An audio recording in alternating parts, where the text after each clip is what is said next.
আসসালামু আলাইকুম। এটি হচ্ছে আমাদের খামারবাড়ি প্রকল্পের খাসি লালন পালন প্রজেক্ট। আমরা এই খাসিগুলো একটু ম্যাচিউরড খাসি কিনি এবং হচ্ছে এরা 3 মাস বা 4 মাস লালন পালন করে আমরা এগুলো মার্কেটে ছেড়ে দেই। এখন এরা খাচ্ছে নিম পাতা।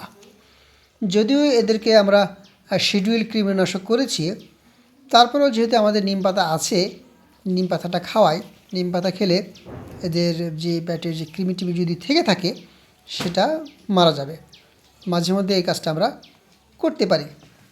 এবং দেখেন আমরা কিন্তু এইগুলা আবদ্ধ অবস্থায় পালি।